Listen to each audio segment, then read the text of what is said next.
Bem-vindo ao Crédito Rural em 20 minutos. Eu sou a Ana. E eu sou o Daniel, episódio 5. Hoje é o capítulo 3 do Manual de Crédito Rural, chamado Operações.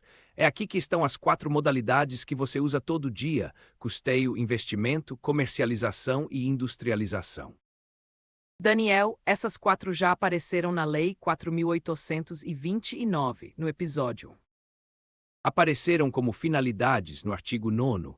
O capítulo 3 é o desdobramento operacional delas, e antes das 4 tem uma seção de formalização que costuma ser subestimada.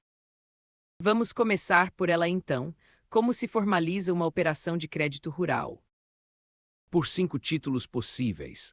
As 4 cédulas rurais que a gente viu no episódio 1, mais a cédula de crédito bancário, cédula rural pignoratícia quando a garantia é penhor, cédula rural hipotecária quando é hipoteca, cédula rural pignoratícia e hipotecária quando são as duas, nota de crédito rural quando não há garantia real. E cédula de crédito bancário, que serve com ou sem garantia real ou fidejussória. E o contrato comuns? Só é facultado quando houver peculiaridades que não se encaixem nos títulos. É exceção, não é regra. Tem uma obrigação nova de transparência nessa seção. Tem, e ela é ótima para a questão. Nas operações com recursos controlados, o banco tem 4 deveres com o mutuário: informar a ele as operações que estão no SICOR em seu nome, inclusive as contratadas via cooperativa e o custeio sob integração; entregar cópia quando solicitado; esclarecer o que são recursos controlados, o que é ano agrícola, quais são os limites de crédito e o que configura irregularidade na aplicação; e incluir cláusula ou colher declaração do mutuário. E o que essa declaração diz? 3 coisas: que ele tem ciência dos outros financiamentos em ser com recursos controlados no mesmo ano agrícola, em qualquer instituição do sistema com os valores; que recebeu os esclarecimentos. E o mais importante, que tem ciência de que declaração falsa implica substituir a taxa pactuada por taxa de mercado desde a data da contratação. Desde a contratação, não da descoberta. Desde a contratação. É retroativo e é isso que dá dente à regra, sem prejuízo de outras sanções e da obrigação do banco de comunicar indícios de crime ou fraude fiscal. Vamos para o custeio. O que é custeio? É o crédito que atende às despesas normais do ciclo produtivo: lavouras periódicas, entre-safra de lavouras permanentes, extração de produtos vegetais, produção de sementes e mudas de essências florestais e exploração pecuária. Divide-se em custeio agrícola e custeio pecuário. E o que conta como pecuária? Aí tem uma lista de equiparação que cai: apicultura, avicultura, piscicultura, sericicultura, aquicultura e pesca comercial se equiparam à exploração pecuária para efeito de custeio. Então a abelha e o peixe entram como pecuário, não como agrícola. Que itens dão mais confusão no custeio? Vou dar 4. Primeiro, soca e ressoca de cana são custeio, contratos culturais, colheita e replantios parciais. Guarde isso porque plantar cana nova é investimento. Segundo, aquisição de silos tipo baga é financiável, limitada a 5% do valor do custeio. Terceiro, na pecuária, a aquisição de animais para recria e engorda é custeio quando o produtor é independente. Quarto, bioinsumos e inoculantes entram, inclusive para fixação biológica de nitrogênio. Tem 2 regras de percentual no custeio que eu sempre troco. E são mesmo parecidas. A primeira, até 15% do orçamento total, no caso de pequenos e médios produtores, pode incluir pequenas despesas que na verdade são investimento, desde que liquidáveis com o produto da exploração no mesmo ciclo. Coisas como reparo de instalações, animal de serviço, de estoca e calcário. E a segunda? Uma ampliação de até 10% do valor do crédito de custeio, destinada a itens ambientais, bioinsumos e conectividade, com plano apresentado separadamente do custeio produtivo e comprovação de cadastro ambiental rural analisado e em conformidade. 15% é para mini investimento de pequeno e médio, 10% é para pauta ambiental e digital. Exatamente, guarde assim. Tem um bônus de taxa no custeio também. Tem, e é uma tendência forte do manual atual. Operações de custeio contratadas a partir de outubro de 2023 têm redução mínima de 0,5 ponto percentual na taxa quando o imóvel tiver cadastro ambiental rural analisado e em conformidade com o Código Florestal, ou em cumprimento do Programa de Regularização Ambiental. Isso alcança recursos obrigatórios e operações equalizadas, e não alcança PRONAF nem cooperativas de produção. Agora os prazos, que é o que mais cai. Vou dar os do custeio agrícola com recursos controlados do maior para o menor. 36 meses para açafrão e palmeira real, 24 meses para culturas bienais e manejo florestal sustentável, 20 meses para cafeicultura e fruticultura, 14 meses para culturas permanentes e 11 meses para as demais culturas. E o pecuários? 6 meses para bovinos e bubalinos em engorda em confinamento, 12 meses para recria em regime extensivo, 8 meses para engorda em regime extensivo, 20 meses para avicultura caipira de postura e também quando a mesma operação abranger necessariamente recria e engorda em extensivo, e 10 meses nos demais casos. Tem uma lógica a isso. Tem, e ela ajuda a memorizar. Confinamento é rápido, então 6 meses. Extensivo demora mais e recria demora mais que engorda, por isso 12 contra 8.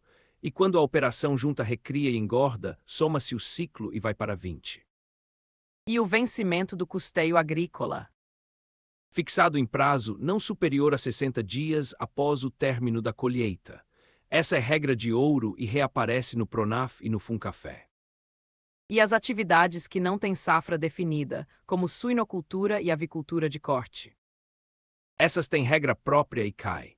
Em atividades sucessivas sem safra definida, como olericultura, horticultura, suinocultura e avicultura de corte, o vencimento fica limitado a 1 ano, com dispensa de amortizações periódicas, desde que as aquisições de insumos sejam renovadas a cada ciclo conforme o orçamento e desde que o banco fiscalize em cada ciclo. E o leite, que entra dinheiro todo mês? O custeio de leite pode prever reembolso em parcelas mensais, iguais e sucessivas, vencendo a primeira em até 90 dias da liberação.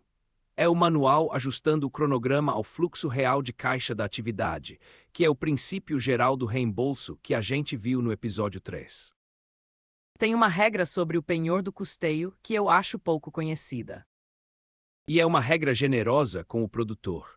O penhor do custeio deve vincular somente a produção prevista para a área financiada. Assim, o produtor continua livre para tomar um crédito de comercialização com a produção da mesma safra colhida em área que não foi financiada. E se ele vender antes do vencimento? Se a comercialização do produto vinculado ocorrer antes do vencimento, o saldo devedor tem que ser imediatamente amortizado ou liquidado na proporção do volume comercializado. Vendeu metade, amortiza metade. E existe uma forma simplificada de renovar o custeio? Existe, chama-se renovação simplificada. A renovação é automática a partir do dia seguinte ao pagamento do crédito da safra anterior. E a cada renovação o banco exige, no mínimo, um orçamento simplificado com localização, atividades do novo ciclo e cronograma de desembolso, ou uma autorização para manter os dados originais, sempre com registro no SICOR. E se o produtor quiser segurar o produto para vender melhor? Aí entra o alongamento e a reprogramação, que é uma das regras mais práticas do manual. É a critério do banco e tem 4 condições. A solicitação tem que ser feita depois da colheita e até 15 dias antes da data fixada para o vencimento. O reembolso é repactuado conforme prazo adequado à comercialização. É preciso comprovar que o produto está armazenado e mantido como garantia. E se a operação era de recursos controlados, ela tem que ser reclassificada para recursos não controlados. De novo aquela lógica. Sempre a mesma, se o produtor quer flexibilidade além do previsto, a operação sai do regime favorecido. Se você entender isso, acerta várias questões sem ter lido o dispositivo. Vamos para o investimento, qual o conceito? É o financiamento com predominância de verbas para inversões fixas e semifixas, ainda que o orçamento também consigne alguma verba de custeio. A palavra-chave é predominância. E qual a diferença entre fixo e semifixo? A régua é a durabilidade. Investimento fixo é o que fica na terra ou dura mais de 5 anos. Construção e reforma de benfeitorias, máquinas e equipamentos com vida útil superior a 5 anos, irrigação, açudagem, drenagem, florestamento, formação de lavoura permanente, formação e recuperação de pastagem, eletrificação, telefonia e conectividade, e práticas conservacionistas de solo, incluindo calcário e remineralizadores. E semifixo. Animais para reprodução ou cria, instalações e equipamentos com vida útil de até 5 anos, veículos, tratores, colheitadeiras, implementos, embarcações e aeronaves, equipamentos de medição de lavoura, software e licenças de gestão, certificação da produção e equipamentos de proteção individual. E os prazos? 3 números: investimento fixo até 96 meses, incluída a carência, investimento semifixo até 60 meses. E a exceção, aquisição de animais para reprodução ou cria até 48 meses, incluídos até 12 meses de carência. Tem regras rígidas sobre os bens financiados. Bem rígidas. Máquinas, tratores, veículos, embarcações, aeronaves, equipamentos e implementos precisam ser destinados especificamente à atividade agropecuária, ser novos e produzidos no Brasil, constar da relação de credenciamento de fabricantes do Banco de Desenvolvimento e atender aos índices mínimos de nacionalização, exceto quando não existir similar nacional. E veículos quais podem? Caminhões, inclusive frigoríficos, isotérmicos e graneleiros. Caminhonete de carga, exceto cabine dupla, e só para beneficiários de olericultura e fruticultura, que comprovem em projeto que no mínimo 50% da receita vem de pelo menos uma dessas atividades. E motocicletas adequadas às condições rurais, quando técnica e economicamente recomendável. E o caminhão tem uma exigência de uso. Comprovação de pleno emprego nas atividades agropecuárias por no mínimo 120 dias por ano. E é vedado financiar veículo de passeio, pelo tipo ou pelo acabamento. O que mais pode entrar num orçamento de investimento, além do bem em si? 5 verbas que caem em prova: projeto ou plano de custeio e administração, recuperação ou reforma de máquinas, tratores, embarcações e veículos e aquisição de peças de reposição, salvo quando o dano decorrer de sinistro coberto por seguro. Georreferenciamento. Regularização ambiental, incluindo a inscrição no Cadastro Ambiental Rural e as medidas do termo de compromisso, desde que o projeto demonstre viabilidade econômica para pagar. E o prêmio do seguro do bem adquirido ou dado em garantia. E existe alguma obrigação do produtor na pecuária? 2 e são objetivas: adotar as medidas profiláticas e sanitárias e efetuar a marcação dos animais conforme as normas legais. Parece detalhe, mas é obrigação contratual e aparece em questão sobre deveres do mutuário. Volta na cana, que você disse que tem pegadinha. É a pegadinha clássica do capítulo 3. É investimento à fundação ou ampliação de canavial, com trabalhos preliminares, plantio e tratos até a primeira safra. E é investimento à renovação de canavial com ciclo produtivo esgotado. Mas soca e ressoca isoladas, sem renovação, são custeio.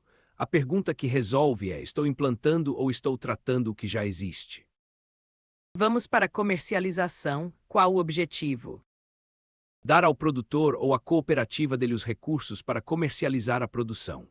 E ele tem 6 modalidades: pré-comercialização, desconto de duplicata rural e nota promissória rural, empréstimo à cooperativa para adiantamento a associados, financiamento especial para estocagem, financiamento de proteção de preços e financiamento para garantia de preços ao produtor. Começa pela pré-comercialização. São recursos para as despesas da fase imediata à colheita. O objetivo declarado é permitir a venda sem precipitação e nos melhores mercados. Mas o manual põe um limite ético explícito. Não pode favorecer retenção especulativa, notadamente em situação de escassez de alimentos. O prazo é de até 120 dias. E o desconto de títulos? Podem ser descontadas duplicatas e notas promissórias rurais oriundas de venda ou entrega de produção comprovadamente própria, inclusive beneficiada. E é vedado descontar título originário de contrato de compra e venda antecipada com promessa de futura entrega. Os prazos do desconto. 4 faixas contadas da emissão ao vencimento, 60 dias para feijão, 120 dias para uma lista de produtos como alho, amendoim, borracha natural, castanha do Pará, mamona, sisal e sementes, 180 dias para algodão em pluma, caroço de algodão, castanha de caju, cera de carnaúba e leite, e 90 dias para todos os demais produtos agropecuários. 90 é a regra geral. 90 é a regra geral e o feijão é o mais curto de todos. Se você lembrar só disso, já elimina a alternativa. Agora o financiamento especial para estocagem, o FI. Ele financia o armazenamento e a conservação do produto para vender em melhor momento. Os beneficiários são produtores rurais, suas cooperativas de produção e produtores de sementes registrados. A base de cálculo é o preço mínimo da política de garantia de preços ou os preços de referência das tabelas do manual, com ágios e deságios definidos pela companhia de abastecimento. Sem garantia obrigatória. Embora as garantias sejam de livre convenção, elas devem obrigatoriamente incorporar o penhor dos produtos estocados ou de seus derivados. Essa é a exceção que a gente citou no episódio 2. E as vedações? 2. Vedado para produto que já foi objeto de custeio com alongamento e reprogramação de vencimento. E vedado para avicultura de corte, piscicultura e suinocultura exploradas sob regime de parceria. Os prazos da estocagem. 75 dias para feijão e algodão em caroço. 120 dias para uma lista de produtos regionais, como açaí, babaçu, cacau, laranja e pequi. 150 dias para arroz, café, milho, soja, sorgo, trigo e sementes, entre outros. E 210 dias, que é o mais longo, para algodão em pluma, cana-de-açúcar, caroço de algodão, cera de carnaúba e leite. Como funciona a amortização da estocagem? O saldo tem que ser amortizado ou liquidado quando o produto apenhado for comercializado, no todo ou em parte. Mas admite-se manter a operação em curso normal, desde que preservada a correspondência de valor da garantia. Isso pode ser feito de 3 jeitos: substituindo por outro produto da mesma espécie, substituindo por títulos representativos da venda, com vencimento não superior ao da operação, ou substituindo por derivados do produto in natura. E no algodão tem uma substituição típica? Nas operações de algodão em caroço, admite-se a substituição por algodão em pluma. Inclusive, o prazo do algodão em caroço, que é de 75 dias, pode ser estendido por mais 120 dias justamente quando houver essa substituição. E a estocagem de sementes? Essa tem 2 números próprios. O financiamento é limitado a 80% da quantidade identificada no termo de conformidade ou no certificado de semente. E o mutuário tem até 150 dias para identificar o grão ou o caroço como semente, sob pena de desclassificação da parcela proporcional não identificada. Daniel faz a comparação que todo mundo erra: estocagem contra garantia de preços. É a comparação mais importante do capítulo. No financiamento especial para estocagem, quem toma o crédito é o próprio produtor ou a cooperativa dele para guardar a produção que é dele. No financiamento para garantia de preços ao produtor, quem toma o crédito é o comprador, a cooperativa beneficiadora, a agroindústria, o beneficiador ou o cerealista, que comprou do produtor por preço não inferior ao mínimo. Um é de quem produz, outro é de quem compra. Essa é a frase, e nos 2 o penhor dos estoques é obrigatório, a diferença está em quem senta na cadeira do mutuário. Fechamos com industrialização. Curta e com um número só que importa. É o crédito ao produtor rural para industrializar produtos na própria propriedade, desde que no mínimo 50% da produção a ser beneficiada seja própria. Para cooperativas, o mínimo de 50% é de produção própria ou dos associados. O que é financiável? Beneficiamento com limpeza, secagem, pasteurização, refrigeração, descascamento e padronização, insumos como embalagens, rótulos, condimentos e conservantes, mão de obra e manutenção dos equipamentos, e seguro e impostos do processo de industrialização. E o prazo? 20 meses para a uva e 11 meses para os demais produtos. A uva é sempre a exceção mais longa, isso se repete no capítulo das cooperativas. Antes de fechar, tem a seção de contabilização e controle. Rapidamente, 2 pontos que caem. É vedado contabilizar como financiamento rural o desconto de duplicata mercantil e de outros títulos de crédito geral, ainda que a atividade predominante do descontário seja agropecuária. E a documentação da operação, incluindo cópia do instrumento e da ficha cadastral, fica na agência ou em unidade centralizadora por até 1 ano após a liquidação, à disposição do Banco Central. Fecha com os pontos da prova. Primeiro, a formalização é por cédula rural ou cédula de crédito bancário e contrato só em peculiaridade. Segundo, declaração falsa sobre outros financiamentos leva a taxa de mercado desde a contratação. Terceiro, 15% é mini investimento no custeio de pequeno e médio, 10% é a ampliação ambiental e digital. Quarto, custeio agrícola vence em até 60 dias após a colheita e o alongamento exige reclassificação para recursos não controlados. Quinto, investimento fixo 96 meses, semifixo 60, animais 48 com até 12 de carência. Sexto, soca e ressoca isoladas são custeio, fundação e renovação de canavial são investimento. Sétimo, estocagem é o produtor guardando o que é dele, garantia de preços é o comprador financiando o que comprou do produtor. Próximo episódio. Capítulo 4, com as finalidades e instrumentos especiais de política agrícola, e capítulo 5, com os créditos a cooperativas. É onde entram pesca, sementes, mercado futuro, integração e o mundo cooperativo. Até lá, bons estudos!